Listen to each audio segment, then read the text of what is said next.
The spirit of adventure. Generations ago, pioneers found it aboard covered wagons, crossing into a new frontier called America.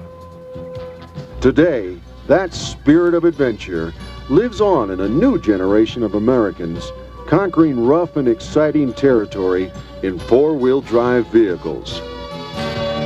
It's a frontier we call the world of four-wheeling.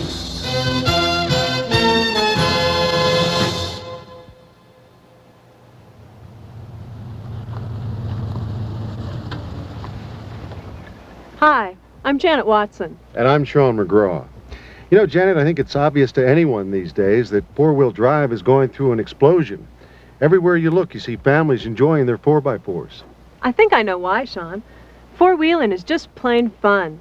It provides the freedom to choose where you want to go and how you want to get there. And not only that, but four-wheel drive's superior traction and controllability makes driving safer. Whether you venture off-road to fish in a clear mountain stream, tow a trailer on vacation, or to just keep going on icy roads. But along with the freedom to go where you want, you need some common sense, too. In this program, you'll see the right ways to use your 4x4 safely and how to get the most out of it. We'll get tips from the best in four-wheeling, Mark Smith, America's top expert when it comes to four-wheel drive, and his daughter Jill, a pro in her own right. We'll show you how and why four-wheel drive works, so you can use it to its fullest potential. And then hit the road for driving basics to see how four-wheel drive traction improves handling and control.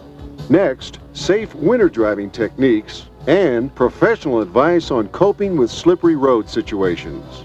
Then we'll go off-road and learn how to confidently drive over sand, through mud, and cross shallow streams, along with proven techniques to get yourself unstuck, because it happens to everybody sometime. We'll even take on the rough country, go up steep hillsides and over rocky terrain. Yes, you can do it, if you know how. We'll top it off with suggestions for family getaways, group adventures, four-wheel drive clubs, and accessory ideas for your vehicle. It's all here in the world of four-wheeling. When it comes to getting around, nothing beats four-wheel drive. For nearly a half-century, it's helped people reach their destinations over some of the world's toughest driving conditions. Four-wheel drive simply means that all four of your wheels get power from the engine at the same time, improving traction and control. It's a system that was developed and implemented during the Second World War. In World War II, the need for a go-anywhere military vehicle gave birth to the four-wheel drive Jeep. It needed to operate both on paved roads at normal speeds and on extremely adverse terrain. Well, to meet these twin challenges, a very clever engineering solution allowed drivers to switch from two to four-wheel drive and back again. Technology has come a long way since then, but many of today's sport utility 4x4s, like this Jeep Cherokee here, use a grandchild of the unique system those early engineers developed. The heart of the system is right here, and it's called the transfer case. In operation, engine power goes through the transmission and into the transfer case. A drive shaft here provides basic power into the rear axle. Plus, there's a drive shaft here that delivers power to the front axle when in four-wheel drive.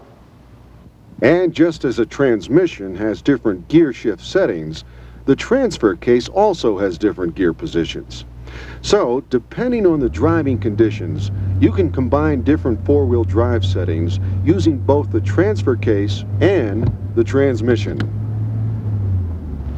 This combination of engine, transmission, transfer case, and axle is called the drivetrain. It's what your vehicle uses to allow it to conquer all the different road conditions, or go camping, fishing, pull a trailer, or climb a mountain, wherever that pioneer spirit takes you. And remember, no matter the situation or the speed, always be sure you and your passengers are buckled up. So, you just bought a 4x4. If you're new to the system, and even if you aren't, There's a few basic terms you'll need to know. To begin with, four-wheel drive vehicles come in two basic setups: part-time, sometimes called on-command, and full-time four-wheel drive. The difference between the two all boils down to how the wheels on the front and the rear axles are allowed to rotate during turning maneuvers. Picture an axle driving around a corner. The inside wheel covers less distance and rotates slower than the outside one.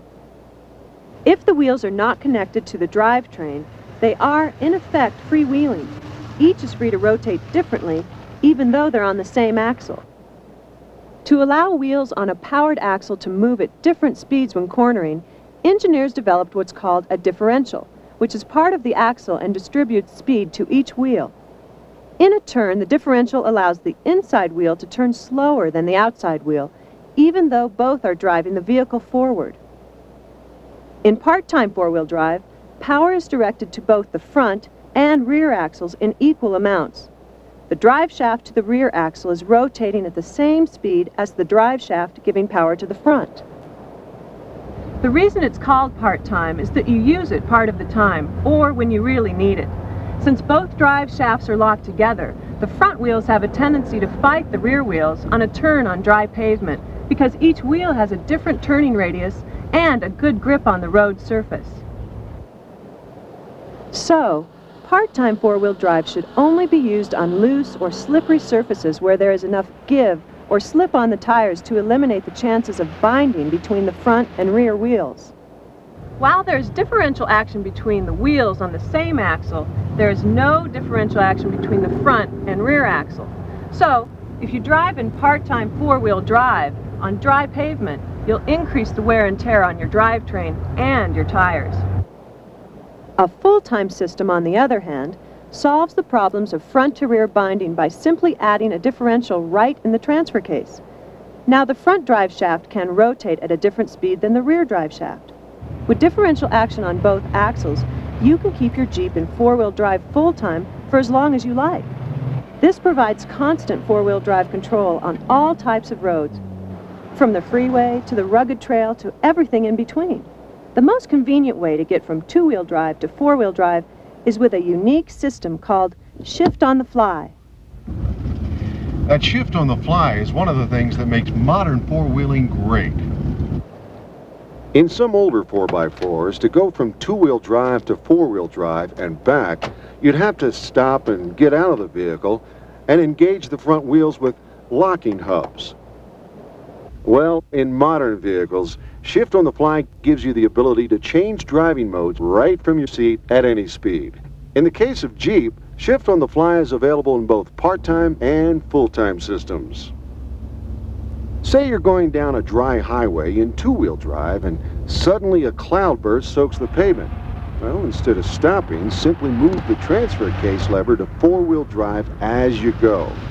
Immediately, the traction of all four wheels can work for you, and it's just as easy to shift back again.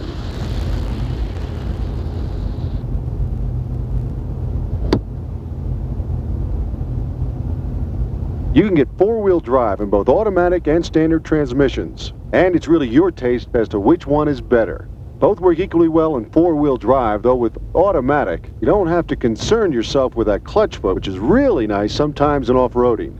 In addition to your transmission, there are other gears in your transfer case that you'll want to use depending on your driving situation. They're usually marked high and low on your transfer case lever. You'll always use high range in two-wheel drive and for most of your four-wheel driving, such as a gravel road or wet freeway pavement. But when you need maximum traction and extra pulling power, for extreme cases like plowing through really deep snow, or loose off-road sand, or crawling over rocky terrain, you'll want to engage four-wheel drive low range. To engage, slow the vehicle to 2 to 3 miles per hour, shift the transmission into neutral, then shift the transfer case into low range. A word of caution, never attempt to engage low range when the vehicle is moving faster than 2 to 3 miles per hour. Transfer case damage may result. Now, as with all part-time four-wheel drive modes, never use low range on dry paved roads. Don't forget that you can change the settings on your transmission case as well as your transfer case. For maximum low-range power, for example, you can put the transfer case into low range and the transmission into first gear. This is called low-low. Right now, let's talk tires. You'll want to use only wheels and tires that are recommended by your owner's manual. And be sure to check and maintain recommended tire pressure with an air pressure gauge. That's because mixing tires of different types or tread measurements, say a steel-belted radial with a fiberglass belt, could change the steering and suspension characteristics of your vehicle. It's vital that your 4x4 be equipped with tires of the same size and type on each wheel. So if you use the recommended all-weather tires, make sure to mount them on all 4 wheels. Many people buy a 4x4 for the fun of going off-road. Now, by off-road, we mean any time you leave the pavement. Even gravel roads can be considered off-road if they aren't very smooth and full of ruts. Mud, sand, and hills are all considered off-road and are some of the fun kind of challenges that your 4x4 can deal with. You'll see just how to do that a little later.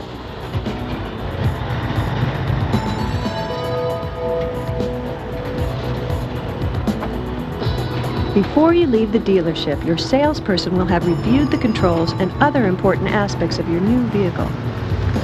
Now's the time to get accustomed to it.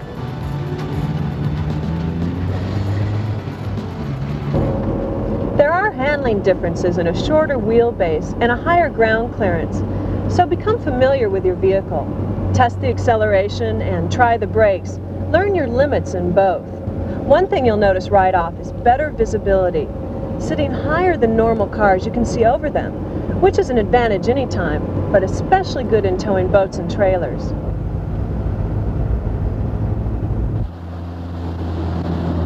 Learn to anticipate road conditions and be ready to engage four-wheel drive when you need it. As you encounter wet, potentially slick pavement, shift on the fly to four-wheel drive. Keep in mind that four-wheel drive offers you extra traction when under power, but little or no additional traction when braking.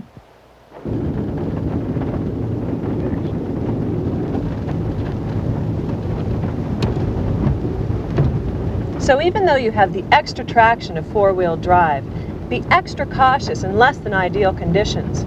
Slow down and maintain a safe distance between you and that car in front of you. When there's no other vehicle around and it's safe, test the road's slickness by gently applying your brakes. If you sense any sliding, the surface has become too slippery and you'll need to slow down and be more careful. For those of you just starting out in four-wheeling, there is no substitute for practice. Like anything else in life, the more you get out with your four-wheel drive and work on your driving skills, the better you'll be. So let's get going.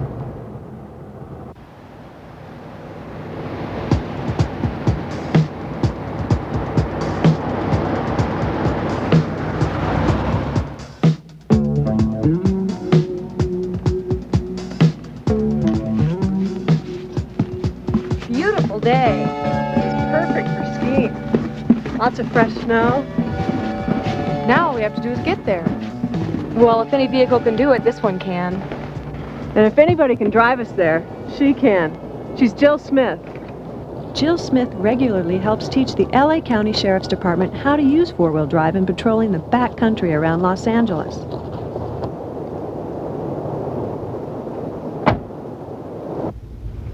Before we go, we always put on our seatbelts. Generally in snow and ice, you'll start out in four-wheel drive high. Start checking your vehicle's handling.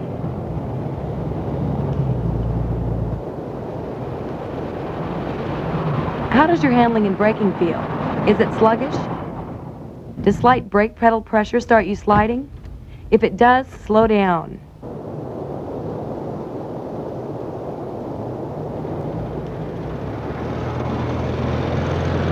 Look, that car's losing it. See his back end fishtail? Too much power and not enough traction. Now, give it just a little bit of power. Four-wheel drive starts us out smoothly and evenly. For the best handling and safety reasons, You never want to travel too fast in snow or ice. Slow and smooth always works best. Let road conditions determine your speed. That way you can deal with any cornering or braking situation safely. But how do you tell what range or gear you should be in? It's really a matter of experience, and the only way to get that's by doing it yourself. Okay.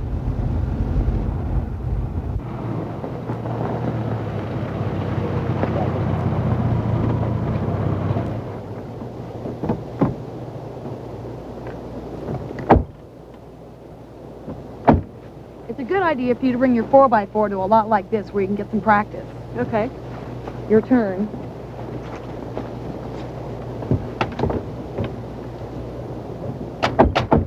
Check for any hidden obstacles under the snow, and then try out your different gears and ranges.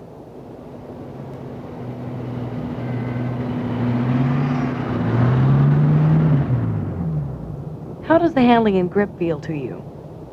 If you need more traction, you can always downshift into a lower gear, or stop and go to a lower range.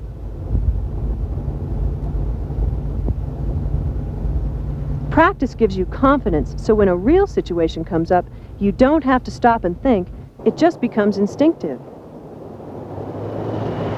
There are basically two kinds of skids, front end or rear end. Both are usually caused by too much speed or excessive braking. Front end skidding happens because you lose steering traction on the front end. The car doesn't want to turn, it wants to go straight.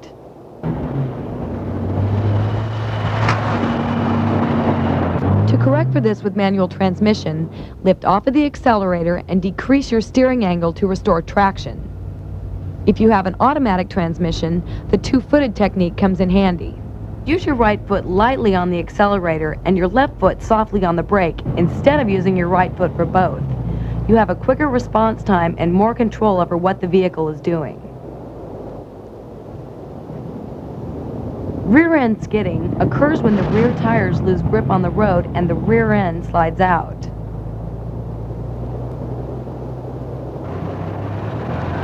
To correct, add a little power and turn the wheels gently into the direction of the skid to straighten out the car. You don't want to overdo the correction because it could go too far the other way and you'll fishtail. Once again, practicing these techniques beforehand in a safe area will help you when the real thing happens. On straight roads, look far ahead to anticipate any problem.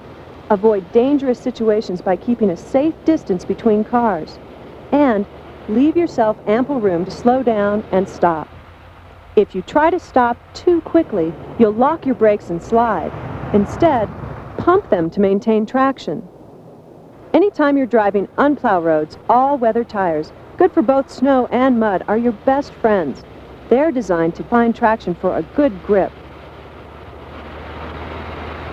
In deeper snow, keep your front wheels straight and drive with steady momentum. This will help your tires dig in and compact the snow for a better grip. In freshly fallen snow or unplowed roads, you'll get better traction by making your own tracks rather than following in the packed ruts of other drivers. Just 6 inches to either side of the beaten path should be enough to give your tires the extra bite they'll need.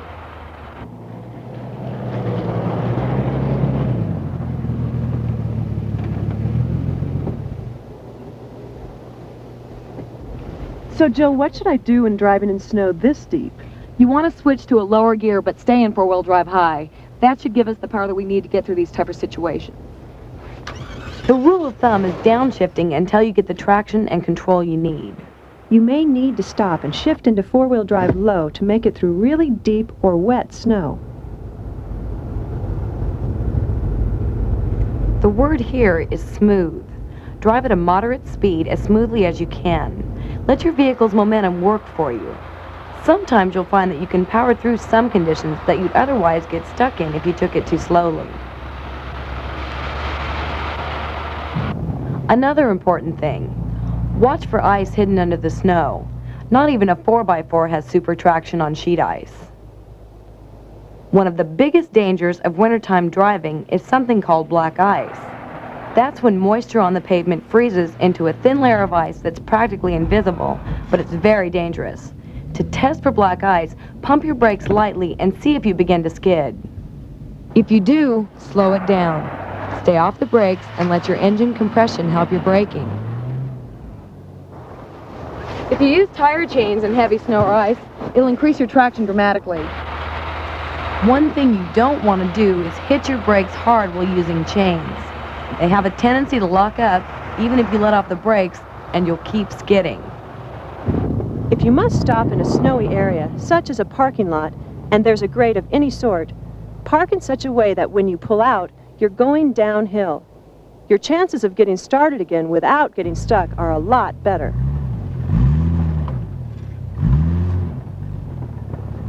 If you do get stuck, get into four-wheel drive low, and by carefully shifting your transmission from forward to reverse, you can rock your vehicle forward and backward a couple of times to build a little runway.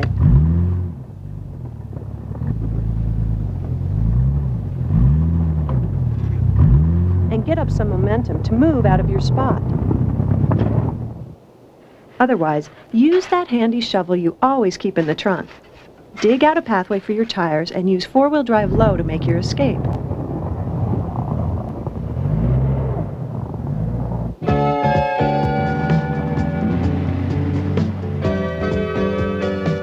With this knowledge and some smart practice, you'll be able to get when and where you want to go with ease and safety.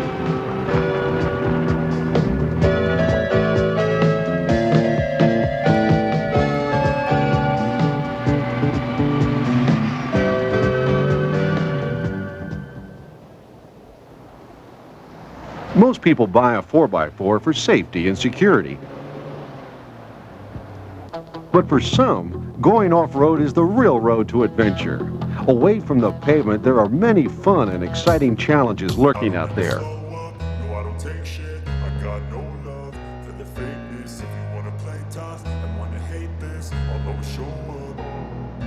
I don't ever slow up, no I don't take shit. I got no love for the fakeness. If you wanna play tough and wanna hate this, I'll always show up and make a statement. I don't ever slow up, no I don't take shit. You name it, you can conquer it, if you know how. So let's get ready for your first off-road trip. Before you go, there's some tools and accessories that every off-road four-wheeler needs to carry in their 4x4. Sooner or later, if you go off-road, you're going to get stuck. It's part of the territory, so you need to know how to get yourself unstuck. Serious off-roaders mount an electric winch to the front of their vehicle. They unwind the cable, attach it to a stationary object, then rewind the cable, which pulls them free. A less expensive alternative is called a come-along. It's a manual winch. It takes more time and more muscle, but it will work. Also, carry a pair of leather work gloves with you. They're handy for changing tires or handling winches. A shovel comes in real handy for digging a tire patch if you get stuck in sand, some kinds of thick mud, or in snow. You can also use a traction mat. A couple of pieces of old carpet or a floor mat will work just fine. Just stick the edges of them under the tires to add traction and help you get out. And in case you get high-centered on something where more than one of your wheels are off the ground, you'll need a high-lift bumper jack and a couple of 2-foot square pieces of plywood to help you down again. You'll see how to use these later. Thoughts in my head, a collage and they spread. I'll be great one day, going off of my meds. No, I'm not giving up, no, I'm not giving in. I will make it to the top, taking off, and knowing I gotta make it. I'm saving every day to taste it, I'm patient. I'm lying, you know what? No, I don't chase it. I got that that's amazing for the making. If you wanna play tough and wanna hate this, I'll always show up and make a statement. I don't ever slow up, no, I don't take shit. I got no love for the fakeness. If you wanna play tough and wanna hate this, I'll always show up. I don't take shit. I got no love for the fakeness. If you wanna play tough and wanna hate this, I'll always show up and make a statement. I don't ever slow up, no, I don't take shit. I got no love for the fakeness. If you wanna play tough and wanna hate this, I'll always show up. I think I mow and that, but I don't know if that can erase all the past and the pettiness. A reflection of the emptiness, hilarious. You think you're worth my time, you're delirious. Mysterious, because you are behind a fake exterior. Inferior, you know what?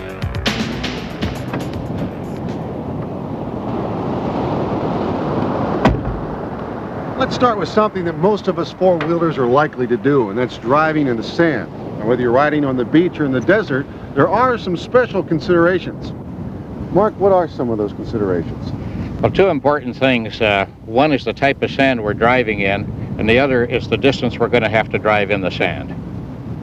Mark Smith knows his more than 40 years of experience make him America's top off-road four-wheel drive expert, leading an incredible journey across the Darien Gap in Central America. In a large sandy area, it's a smart idea to get out and walk the sand first. Hard-packed sand is no problem to the four-wheeler. In fact, they used to race cars at high speeds on the sands of Daytona, Florida, in the days before the Speedway. But if the sand is loose and more than a few inches deep, you'll have a few decisions to make. If it's just a short patch of soft sand until the surface is hard again, your best bet is probably to go at a reasonably good speed and try to stay on top of it long enough to get to the other side.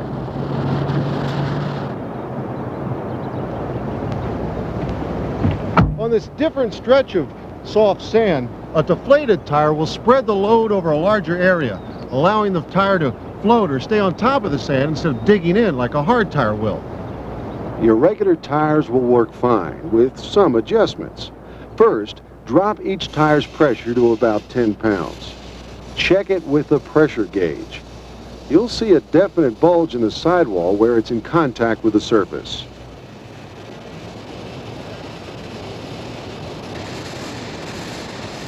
But remember, before returning to the pavement, re-inflate your tires.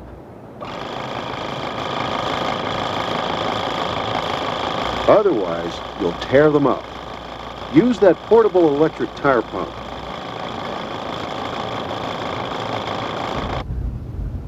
Just plug it into your vehicle's cigarette lighter and refill them back to highway pressure.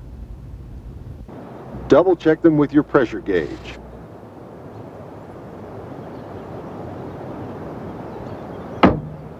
As always, the first thing you do is put on your seatbelt.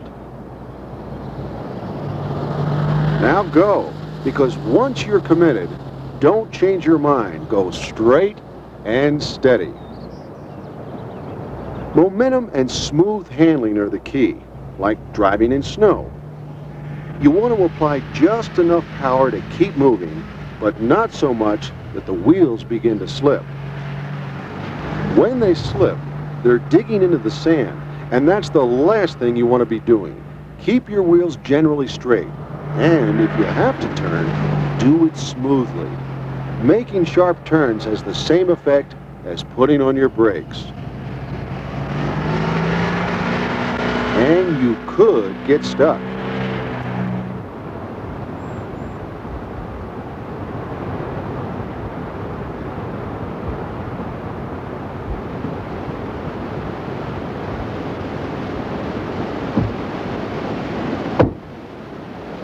If you should happen to get yourself stuck in a sand trap, congratulations.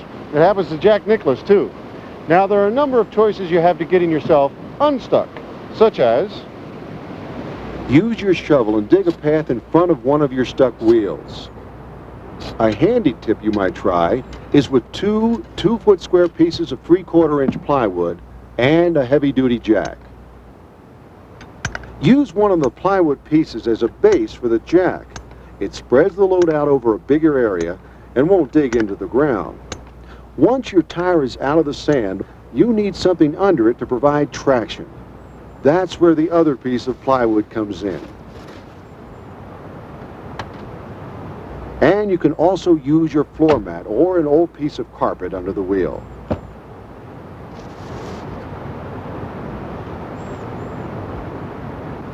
Lower the vehicle. Now you have the traction to drive out of trouble.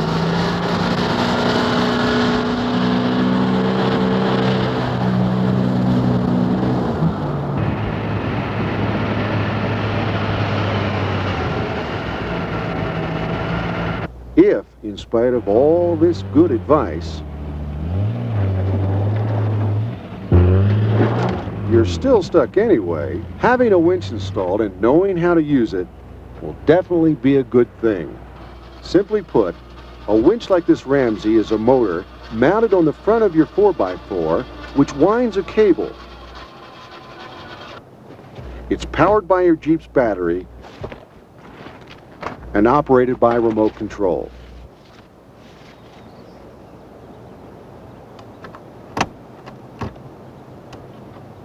Always choose an anchor point as straight ahead as possible. This reduces the load on the cable and the winch itself. Wrap a nylon snatch strap around the anchor point and place your winch hook through the loops at the end of the strap. Be sure the anchor point is strong and hook the cable as low to the ground as possible. And don't run the line around something, a tree or bumper, and then attach the hook back on the winch line. It can damage the object and your cable. To double the strength of the cable, you might consider using a pulley setup like this one. Use the toolkit case or a blanket to hold down the cable in the unlikely event the cable would snap. When you use a winch, help it pull with your vehicle's power. Use first gear and low range. All you really need is 5 or 10 feet and you'll get traction again.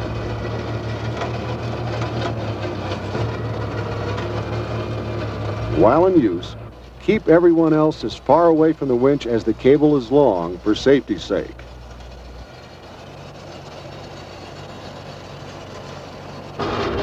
It's nice to have more than one vehicle on the trip. You can use the winch to pull the stuck one out.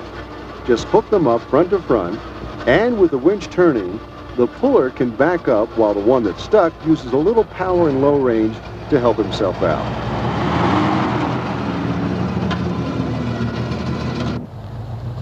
A final safety note. Whenever you go off-road, always tell someone where you're going and when you expect to be back. In desert driving, don't travel by yourself. There's more safety with another 4x4 along, and it's more fun too. When you're out in the environment having fun, remember the only evidence you should leave is your footprint. Mud and water. They're great ingredients for mud pies, but it's even better for driving your 4x4 through. If you plan on doing any off-roading, sooner or later you're sure to run across a mud hole or a creek. And whether you get through it or mired in it will depend on your know-how.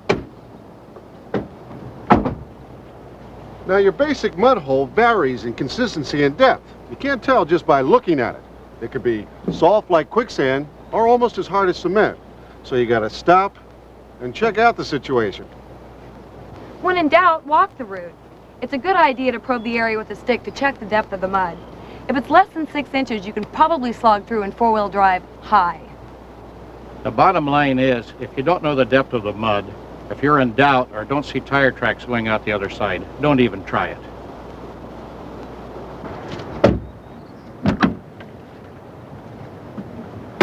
Start out in four-wheel drive high, using first or second gear with the manual transmission, or drive one with an automatic transmission.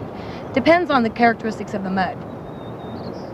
When you get started through mud, don't stop. Always keep your forward momentum. Keep your wheels moving till you get back on firm ground. Beware of obstacles. You don't want to puncture a tire on a sharp rock if you can help it.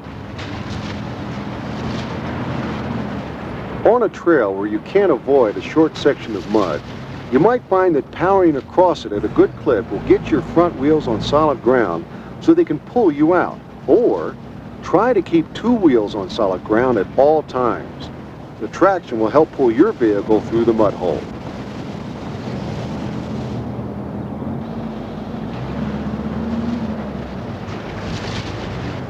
You don't want to lose headway.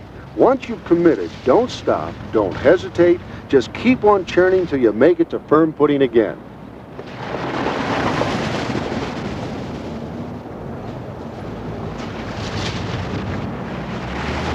If you start to bog down, rapidly turn the steering wheel side to side, giving the tires a chance to get a new bite. This technique is called walking the vehicle and also works in snow or sand.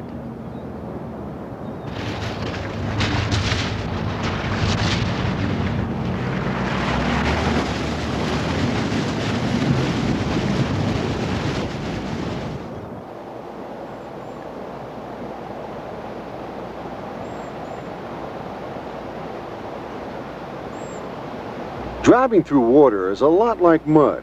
Another situation where there's an element of the unknown. You can't always see the bottom of the stream. That drop-off could be an inch or two or several feet. If it looks like it has a good solid bottom, you can drive straight across it. Otherwise, you should drive upstream at a slight angle against the flow. All right, if the water's clear, watch for big rocks or stumps in the water. If the water is murky, somebody should walk across first to check the depth. If it's too deep, it's obvious, then find another place to cross. Let's give it a try. Yep. Okay.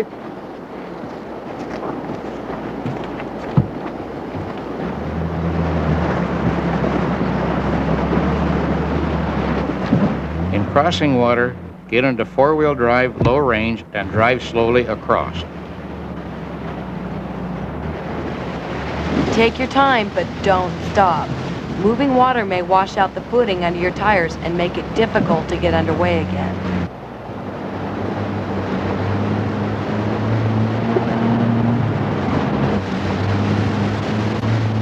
After being in mud or deep water, check your brakes. You might not have any right away. Ride them lightly to dry them out. And once you get home, wash your brakes thoroughly to clean out any remaining dirt or grit. It's also a good idea to have your mechanic check your differentials and transfer case for mud or water.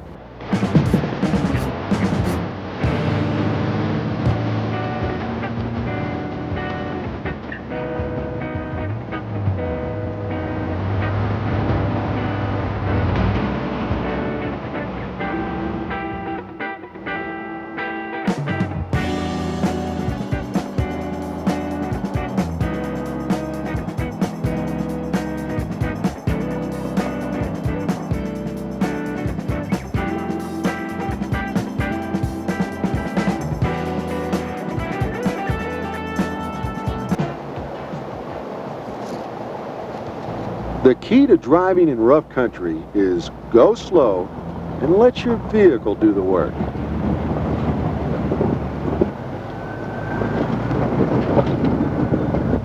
This is really like the story of the tortoise and the hare. You go slow and crawl over the rocks. You don't jump them as a rabbit would. Pick your trail carefully and avoid dangerous areas, and you'll get there.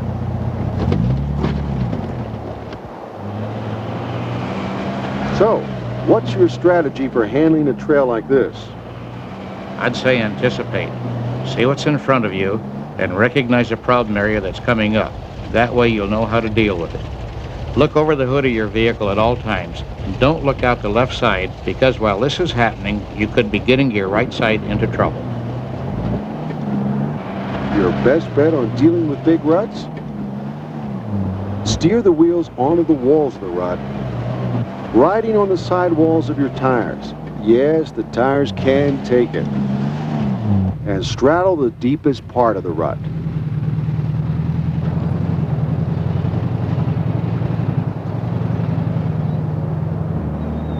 Having a co-driver along is a good thing. The second pair of eyes never hurts. Another tip with manual transmission, stay off the clutch. Without the clutch, you have more vehicle control and you can actually start and stop the car in gear. Here's how. Use first gear in low range. Turn the key, but don't use the gas. Just let the vehicle start crawling, which it'll do automatically with the starter.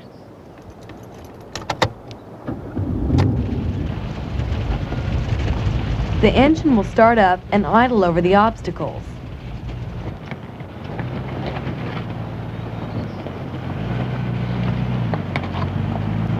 If the vehicle stalls, don't use the clutch or the gas. Just use the starter again. You can drive this way all day and never burn up the clutch, and you won't hurt the vehicle. It also gives you total vehicle control. On a rocky trail, The tortoise will beat the hare every time. You want to go over rocks slowly, not straddle them. Here's how an experienced driver would do it. Put one of your tires right on the rock and idle over it. Don't straddle these things. It's the quickest way to get yourself hung up. They call it being high-centered when one or more of your wheels isn't in firm contact with the ground. You'll have to use your high lift jack to free yourself.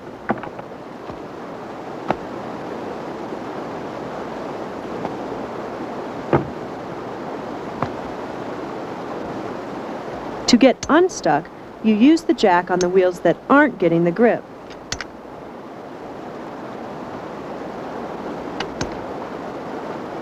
Then build a little road under it out of rocks, dirt, wood, whatever. Finally, jack the vehicle down and slowly drive off of it. Something else to remember when you're driving in the rough country is to keep your thumbs up and out of the steering wheel, especially if you don't have power steering. If your front wheels hit an obstacle, the jolt will travel through the steering gear and spin the wheel with such force that one of the spokes could break your thumb. In rugged terrain like this, you do not need speed or power. Just idle over the rough spots. 2 to 3 miles an hour is top. If the vehicle acts like it's going to die, give it just a little bit more power. And again, with manual transmission, keep your foot off the clutch completely. Going over rocks, people will sometimes hear metal scraping.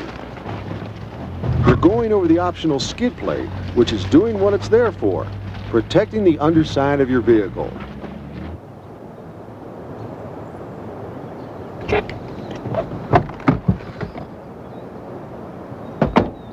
Before you climb a hill, you should find out what you're up against. Scout the area so there's no sudden surprises. If it looks too steep and you don't think you can make it, don't even try it. All right.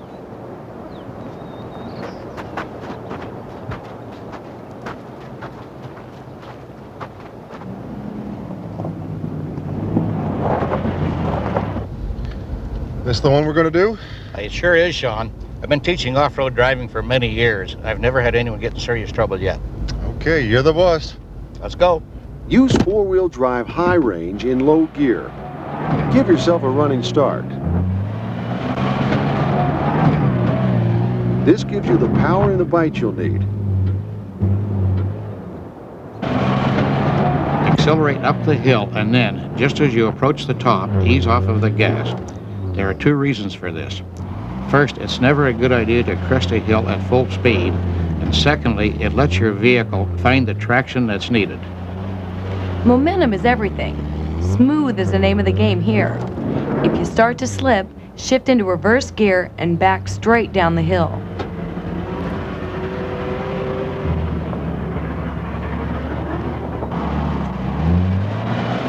Then try again or find a safer route.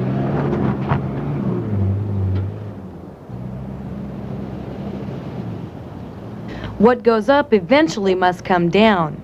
So when you're going downhill, head straight down the hill, never at an angle. Use low gear and low range. With a manual transmission, stay off the clutch completely and let the engine's compression slow you down.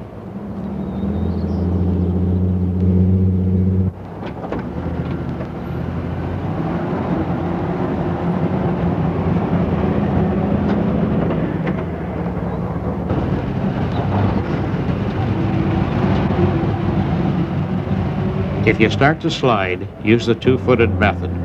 Touch the gas to regain steering control. Then let off the gas. Don't lock up the brakes. You can't steer a skidding wheel. Touch the gas instead and turn in the direction of the slide, just as you would do in mud, snow, or an icy highway. Never travel across the side of a hill. It's extremely hazardous. When you're driving across a slope, the vehicle's weight is transferred to the downhill side, making it want to slide or roll over. If it starts to slide, there's only one thing you can do: turn downhill instantly.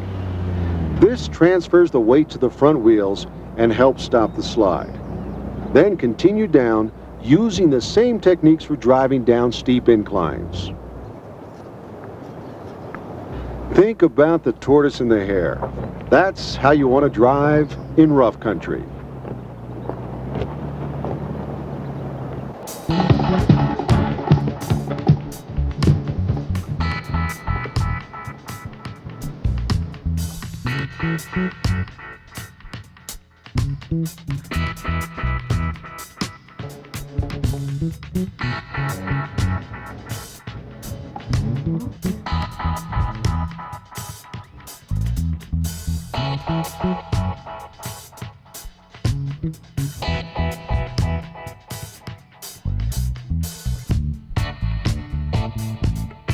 Whether it's camping, fishing, or just getting away from the crowd, four-wheeling can open up some tremendous vacation possibilities.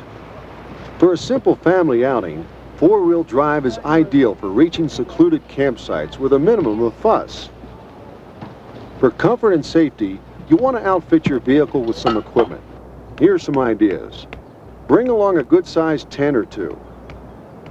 And don't forget sleeping bags and air mattresses. They'll make camping very comfortable, especially if the weather turns nippy.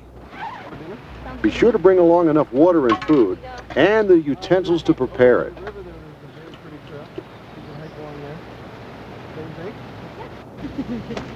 If you're planning on hiking, use your vehicle as a base camp.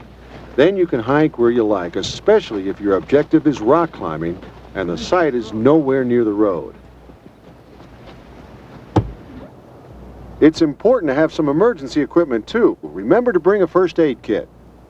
And also consider equipping your vehicle with a winch or a come-along to help you get unstuck.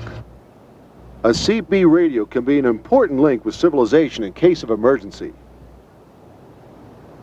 Ours is a beautiful land, but we have to protect it if we want to continue using it. We strongly endorse the U.S. Forest Service's Tread Lightly program. Consider these ideas. If you enjoy four-wheeling for sport, be sportsman enough to do so only in areas set aside for such use. Remember, you're the visitor, and your visit shouldn't leave any scars on the land. Don't litter, and if you see trash in your favorite area, clean it up. Set a good example for the next person.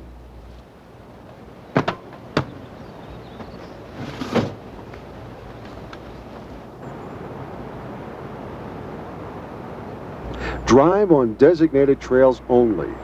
There are many established for four-wheel drive vehicles exclusively. Stay out of areas posted against such use or private property. And leave the wildlife alone. Disturbing the balance of nature deprives us all. And remember, the land belongs to everyone. So carry out whatever you bring in. Keep your vehicle in good mechanical condition, preventing excessive exhaust and fluid leaks that can harm the environment. Don't mistreat the land you're driving on. Avoid cutting a switchback, stay out of wet meadows, and don't spin your tires unnecessarily. Your tire tracks could cause erosion. Another good idea? Join your local four-wheel drive club. It's a terrific avenue to meet other four-wheelers, organize trail rides, rallies, hill climbs, and clean up and restore our backcountry and protect our right to use it. Don't go alone if you're heading into country not usually traveled by other off-roaders. Right. And when you go, let somebody know where you're going and when you expect to be back. Double check your fuel, oil, and fluid levels.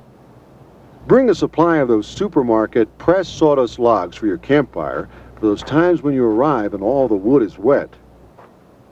Also, have some charcoal lighter to start the campfire or a butane stove for cooking. Fill gallon jugs with iced tea and freeze them for your cooler. It keeps things cold, and as they melt, you have something refreshing to drink.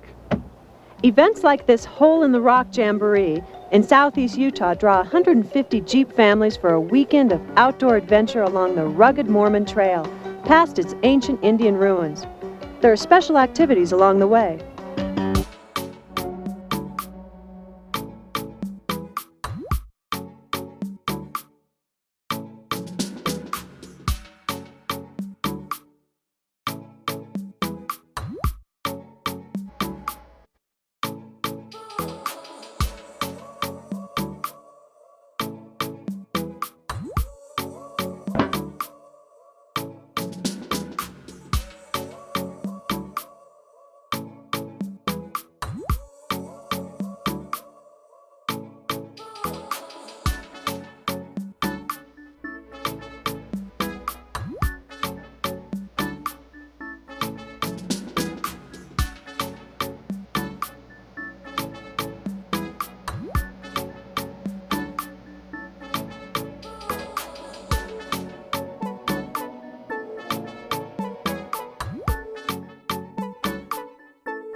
Now, some folks use their Jeeps for towing.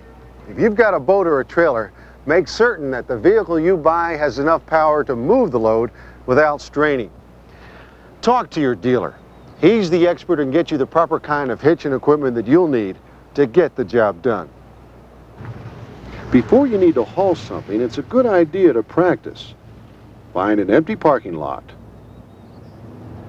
Set up a course with empty plastic gallon milk cartons. Learn to maneuver through tight situations like backing up and parking. You'll discover it's easier to do with your four-wheel drive's smaller turning radius than with a sedan. Here's a handy way to learn to back up with a trailer. Put your hand on the bottom of the steering wheel. When you want the trailer to turn left, move your hand to the left. Move your hand to the right, and the trailer turns right. Next, get used to handling your trailer on the road. The first time out, take it easy. Drive your vehicle as smoothly as possible, especially during takeoff. On long downhill runs, to avoid overheating your brakes, downshift to a lower gear and let the engine do the braking. For further ways to personalize your 4x4 experience, try accessories. There are scores to choose from. Off-road or fog lights will help you pierce the darkness. A winch will be helpful in emergencies. Air deflectors will keep your rear window clean. Special wheels, splash guards, running boards, and chrome tow hooks will customize your 4x4. There are bed liners, covers, and step bumpers for your truck. The choices seem endless.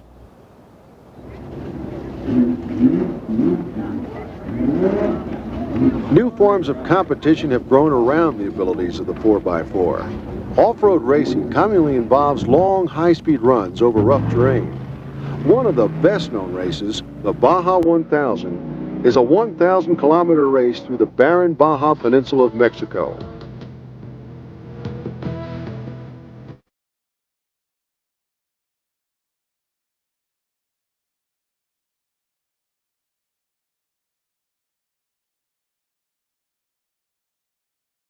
This isn't something for you to try in your vehicle. These aren't stock machines, but radically modified vehicles with special engines and suspensions costing over $100,000. But events like these help further technology and develop improvements in the 4x4 you drive at home.